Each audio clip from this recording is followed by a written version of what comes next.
Hey there, another episode of Common Knowledge coming at you right now. It's episode 197. The road to 200 continues.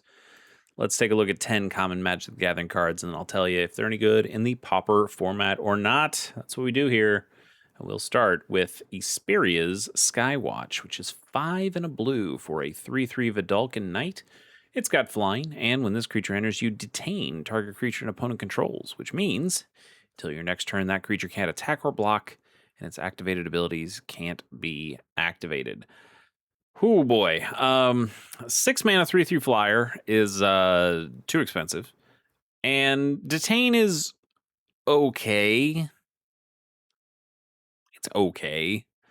It does kind of work on 2 turns because you are detaining it on the turn that you play this guy, so that creature can't block, and now you can swing in with a bunch of creatures. And if that's their only blocker or if that's their best blocker, then great, you stop them from blocking. And then it will, because it works until the beginning of your next turn, it also will stop that creature from attacking you on the opponent's turn. Great. So you got your turn and their turn. You get some decent value out of it. I think at that point I would just kind of rather a stun counter.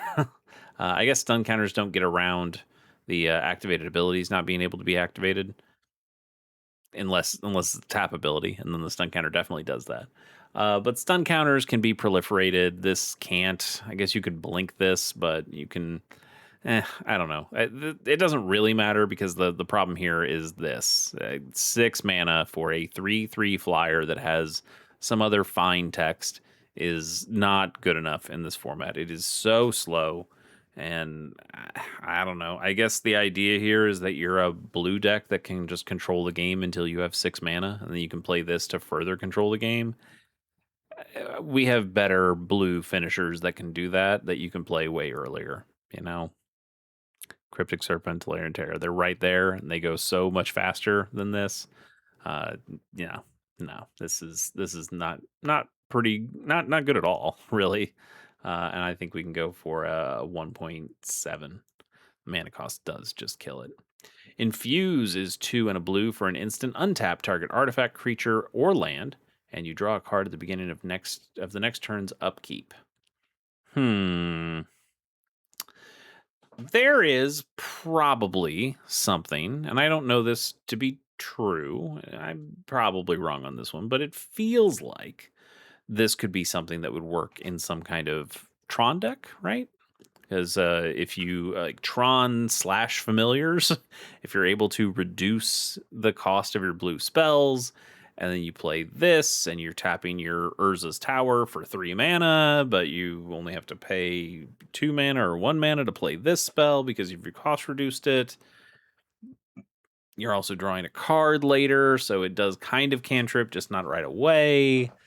I don't know. I think somebody could try to kind of conjure up some reasoning for this to work, but overall, this is the idea of paying 3 mana to potentially untap just a land, and there's just way cheaper ways of untapping an artifact or a creature in this format, or a land, honestly.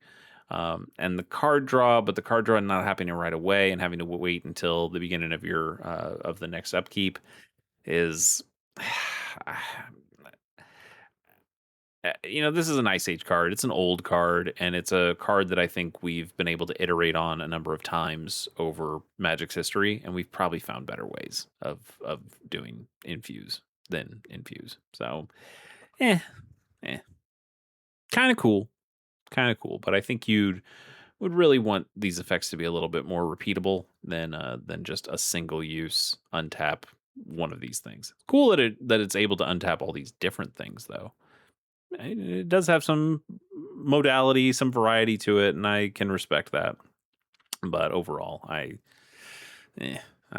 not a huge fan. I think we can go for a 2. Yeah, let's go with a 2.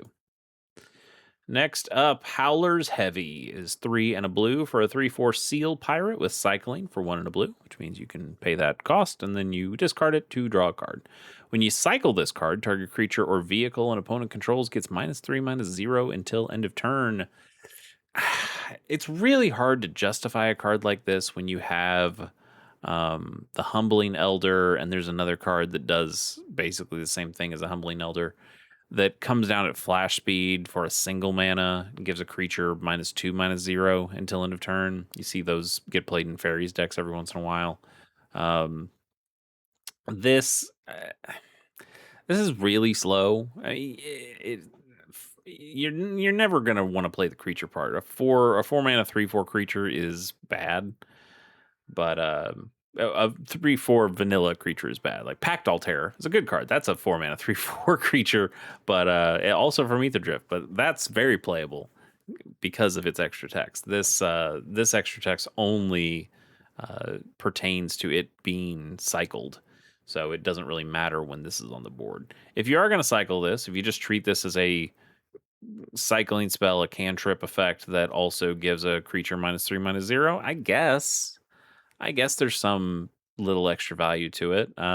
You being a creature, you find this with Winding Way, being a creature with a cycling ability here. This can only be stifled. I keep saying there aren't stifle effects in the format. There's one. There's one. It's the crab, Mirror Shell Crab.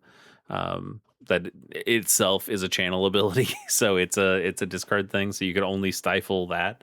But there's that one stifle effect, and nobody really plays it. So um, you feel a lot safer, I guess. There's something to this. Yeah, I think somebody could make an argument that, hey, I've got a deck that plays Winding Way and draws a bunch of creatures, and it's cool that I've got this spell that is a creature, but I'm going to play it as an ability. It can't be countered. That's cool. That there's something there, but I think the effect itself is just not strong enough to even justify that. Yeah, I don't think it makes the justification. And so for that, I'll dip it down to I'll go for a 2.5. I might even go higher. I'll go for like a 2.8, but I still don't particularly love it. Hisoka's Defiance is 1 and a blue for an instant. Counter target spirit or arcane spell. Man, we've gotten some incredible narrow cards in the last couple episodes. We had Disarm last episode, which was a 1 mana unequip or detach all equipment, unequip all equipment to attach to a creature or something like that. Terrible card. This one's a little bit better. There are spirits that get played every once in a while. There aren't any really arcane spells that get played in Pauper anymore. There were when High Tide was unbanned, but we're past that. High Tide is back on the ban list, and we don't really have to worry about many arcane spells being cast. So Hisoka's Defense probably had a real place in limited, maybe even if it was just limited sideboards for Champions of Kamigawa. But if we're talking about Pauper, this is nothing. This is a 1. This is so narrow that you're not going to play it. A card like Annul, that's a very narrow counter spell that only it targets enchantment spells or artifact spells. But we play a lot of artifact spells and we play a lot of enchantment spells. We don't play a lot of spirit spells and we don't play any arcane spells really. Like that's the difference. This is narrow, but it's narrow in a band that doesn't even see usefulness, doesn't see play. The narrow band that it would counter doesn't see play. So you don't need this card. It's a 1. Lightning Axe. This is a cool card. Single red mana for an instant. As an additional cost to cast this spell, you discard a card or pay 5 mana. And Lightning Axe deals 5 damage to target creature. This can be kind of useful. 5 damage to target creature. We love 5 damage here. We love that threshold. It hits lots of the very important things in the format. Lots of big creatures have 5 toughness that we want to get rid of, and at most 5 toughness. We mean like there's so many creatures that this works pretty well against. Instant speed is nice. One mana for this. Yeah, you could have to pay 6 for it, but you're never doing that. You're going to discard the card. And if you're in the Pauper format, that means you're probably discarding something with madness or discarding something that wants to be discarded, like a sneaky snacker. And so it doesn't really feel like a big deal that you discarded something to be able to do this effect. Lightning Axe is pretty solid. It's you don't see it in a lot of burn decks because the burn decks want to be able to go face. This can't go face. It can only go to a creature. But still pretty good. Still pretty good. Like think there's lots of things that you can discard to it that you might want to discard. Plenty of cards with flashback. Like I mentioned, all the madness cards. Sneaky Snacker, Stinkweed Imp that can dredge itself back. Any card with dredge, really, that you could dredge back. Lightning Axe is a cool card. I'm gonna give this a decent score. I'm gonna give it a 3.9. I think solid card, solid piece of cardboard right there. Probably, maybe even deserves higher. Maybe does need to deserve that 4. Yeah, sure. Why not? We'll bump it up to a 4. Orim's Touch, single white mana for an instant with Kicker 1. You can pay an additional 1 as you cast this spell. Prevent the next 2 damage that would be dealt to any target this turn. If this spell was kicked, you prevent the next 4 damage that would be dealt to that permanent or player this turn instead. 1 mana prevent 2, 2 mana prevent 4. These cards aren't very good. The healing salve is just, well, even healing salve is better because you can just gain 3 life if you need to, so that's always useful. But preventing damage, we've mostly gotten out of that.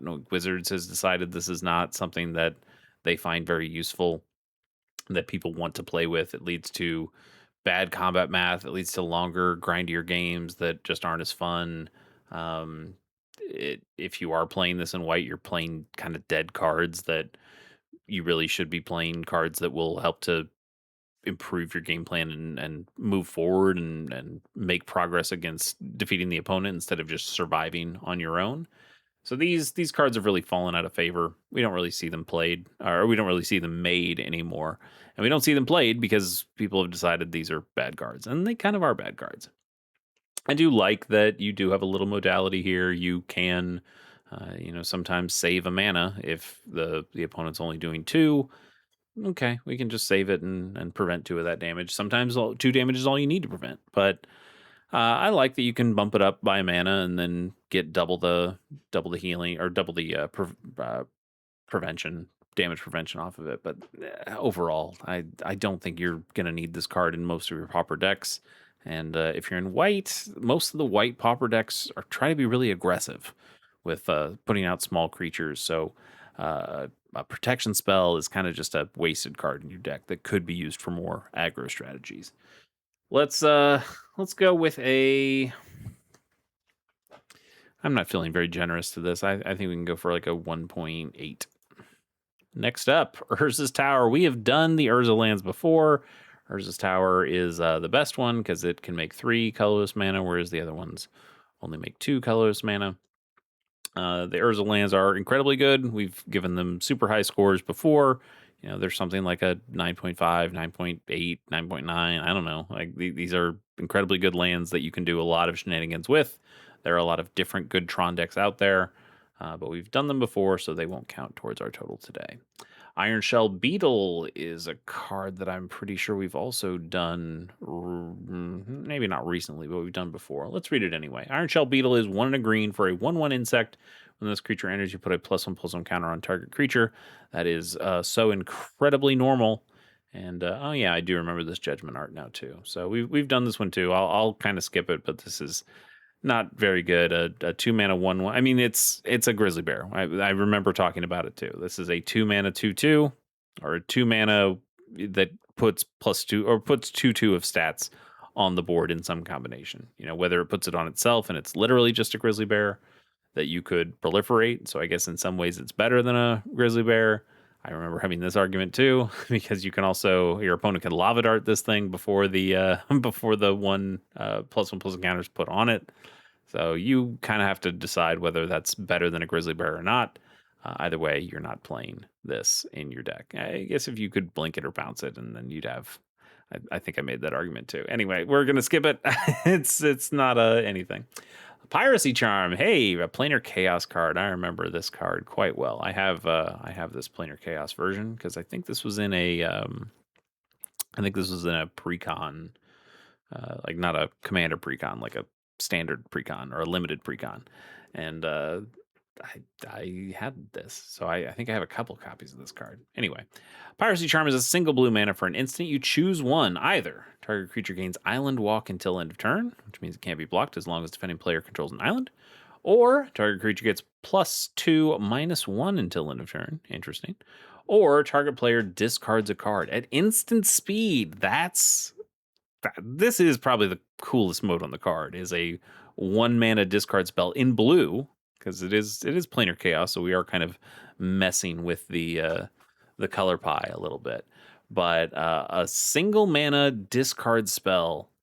Imagine your opponent goes to their draw step, they draw a card, they're just about to get to first main phase, and in response you go, oh, actually, why don't you discard that card that you that you just drew? They have only one card in hand, or no cards, and then they draw their first card, and you say, nope, discard that unless it's an instant. You can play it right now. Get it out of here. Um, Instant speed discard is nasty, and Piracy Charm can do that for you. That's cool. This second mode is also pretty good, like potentially a little bit of a removal spell. Instant speed removal in blue. If you have just a 1 toughness creature, like that's cool. If you have a creature that has more than 1 toughness, then this is potentially a good pump spell for you to get a good power boost. Yeah, you lose a toughness, but if you already know that creature is going to be trading anyway, or if it has some sort of evasion and enough toughness to stay in, great, you do a bunch of damage to it too. And if you are in a mirror and your opponent is also playing blue, giving one of your creatures Island Walk until end of turn isn't too bad either. Being able to swing in freely. I like Piracy Charm. I think this probably does deserve some sideboard play. It is just a little. It is narrow, which is weird to say with with a card that has 3 different modes on it. But these modes are very narrow. Blue doesn't really need to make the opponent discard cards. Uh, the power boost, the potential removal spell is probably the best use on the card, and then the Island Walk, that won't show up very much either. But it's an interesting smattering of abilities, and this being a single mana is really cool. I like this card a lot. I'm gonna give it a 3.9. Uh, I might be looking at it through rose-colored glasses, but I do like this card quite a bit. So I'll stick with my 3.9, and think that you should really consider it for some sideboard play. Life Spark Spellbomb is a Mirrodin card. I remember this one. Single mana for an artifact. You can pay a green and sacrifice this artifact until the end of turn. Target land becomes a 3/3 creature that's still a land.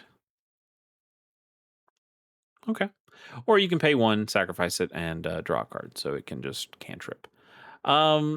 We've gotten better spell bombs.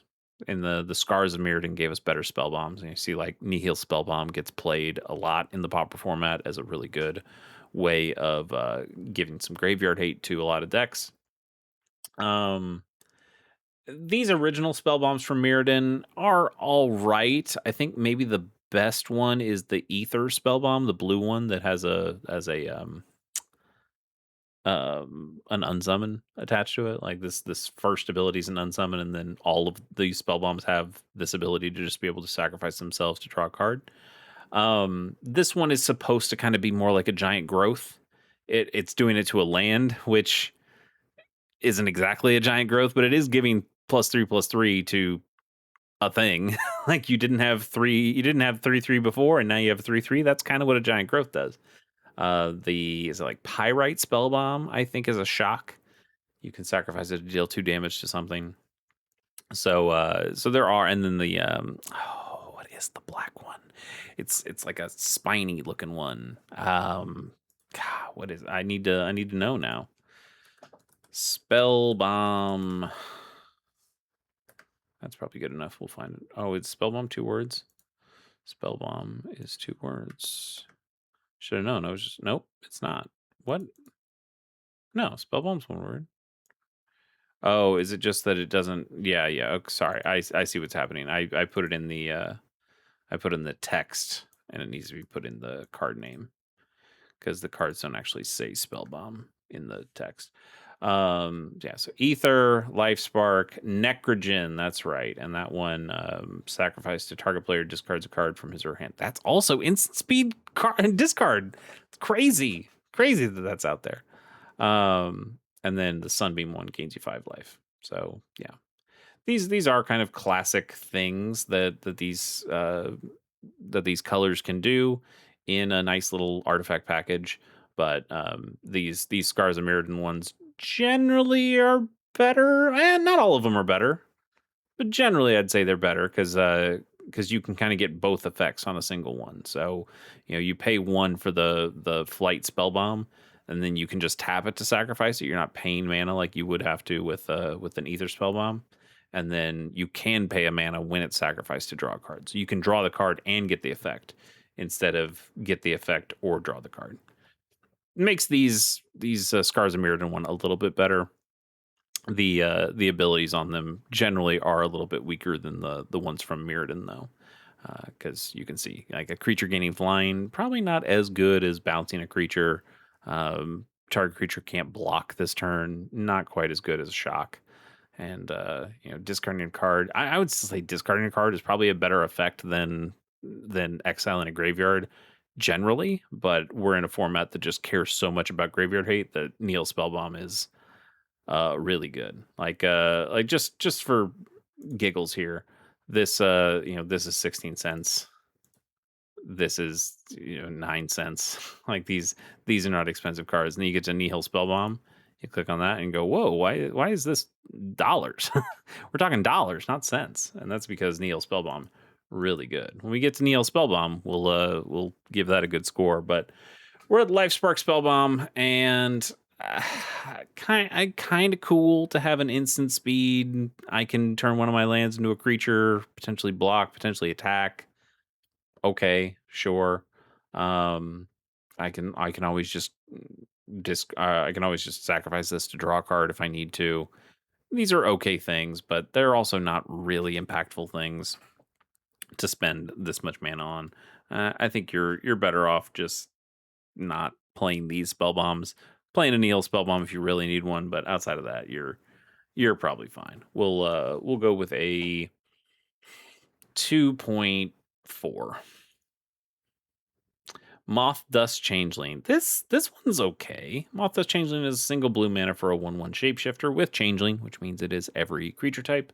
Tap an untapped creature you control to give this creature flying until end of turn. This ability is not really all that important. It can probably make a difference occasionally, but the big thing here is you have a 1 mana 1/1 that is every creature type. So if you are playing some kind of deck that needs creature types, this is one of the cheaper ones that you can get that is just every creature type. Where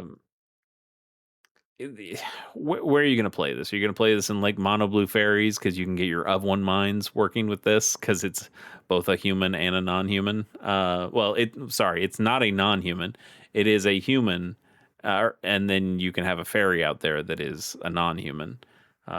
So you could do that, but you don't need to do that in that deck. There's so many ninjas that are humans that you can play of one mind pretty freely without needing the Moth Death Changeling. I don't know. You could get it with a wizard cycling card, I guess. But this is not a really good card, and it wouldn't be considered at all if it didn't have Changeling on it. So we have better Changelings in the format as well in pretty much every color.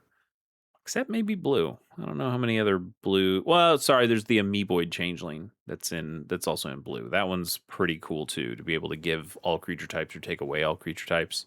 That can be kind of useful. But this I'll give it a 2.5. It seems a little high for what it does, but yeah, it does seem a little high for what it does, but it is a creature that gets all creature types and can get evasion when it needs to, even if it's just a 1/1. And I got to give it some props for that. Cinderhaze Wretch is 4 and a black for a 3/2 elemental shaman. You can tap it and target player discards a card, but activate only during your turn. See, you can't, like, this is technically instant speed discard, But because you can only do it on your turn, you can't do some of the shenanigans you can do with those other instant speed discard spells that we just talked about. But you can also put a -1/-1 counter on this creature to untap this creature. So that's cool. Being a 3/2, 2 toughness here, you could do this back-to-back times and make the opponent discard 2 cards. Cool. That's interesting. Or you can buff this thing up, or find ways of taking its counters off and then keep forcing an opponent to discard cards. That's kind of cool too. But it is 5 mana for a 3/2 that somehow gets smaller. And that will feel bad as you're doing it, even if you will enjoy watching the opponent discard cards. I I don't think it's very good. Interesting, but not particularly good. Let's go for a 2.7. And our last official card of the day is Clockwork Drawbridge, single white mana for a 0/3 wall with Defender. You can pay 2 and a white and tap to tap target creature. This is a pretty expensive tapper, and I don't like it. One mana 0/3 is okay. That blocks a decent amount of stuff. You get it out early. We like these things. It is an early artifact that might be useful to you. Um, but I really don't like tappers that have Defender because they don't they don't work. They the idea if you have a creature with Defender here, it can't attack, so it's only going to be good for blocking. But if you are paying the mana and you're tapping the creature to tap a target creature, you're probably doing that pre-combat to stop an opponent's creature from attacking. But then your creature is now tapped, so it can't block. So yeah, you did kind of block their biggest creature in a way, in a roundabout way. But for this to have any real value to me, I want to be able to tap the creature first and then be able to block with this thing so I can stop 2 creatures. That's the ideal here. Hard to put that on a card because you'd have to have something like you can do this only once per turn. Or you can only do this on the opponent's turn only once a turn. I'm trying to think of ways to make this work, but it's not really working for me. You can use this offensively. Tap this down on your turn, and then tap the opponent's creature, and then swing in. Maybe that's useful to you, but if I have a card with Defender, I'm going to want to be able to block with it, and spending 3 mana to tap a creature. Also, 3 mana is a ridiculous amount of mana to force you to pay for a tapper. I think there's just a lot here that I really don't like, but I think there's a version of this card that could be really good. Just the way it is tuned is makes it bad. Makes it a bad card. So I don't particularly like it. I'm going to give this a 1.5. Bonus card time. What do we got? It's Reservoir Walker, which looks awesome. Look at this thing. That's so rad. Reservoir Walker is 5 mana for a 3/3 artifact creature construct. When this creature enters, you gain 3 life and you get 3 energy. That's a lot of stuff. That is a lot of stuff. You do need to have a pretty specific deck. Not a whole lot of decks that are playing with energy. There are some. And there are other cards at common that you can certainly take advantage of having energy. 3 life is not nothing. That's a decent chunk of life. But this is also a 5 mana creature, and if you're able to get to the late enough portion of the game to be able to cast a 5 mana creature, you probably don't need the life. You've probably stabilized at that point.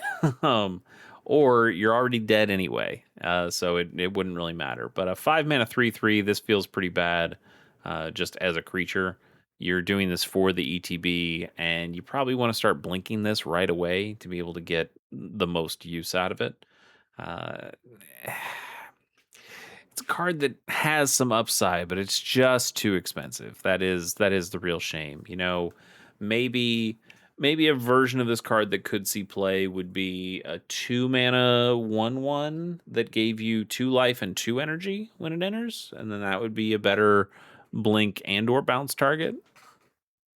You can argue one way or another whether that would be a useful, or whether that card would ever see play, but I think that card would see play. That theoretical card would see way more play than Reservoir Walker would, which is no play. Reservoir Walker sees no play, so we'll go with a. I'm for the narrowness of energy that just doesn't really crack into many decks in the Pauper format. I'm gonna go into the ones on this one and give this a 1.4. This is, despite the cool art, pretty bad card in my opinion. That is it for today. We will see you tomorrow for episode 198 as we continue our road to 200. Till then.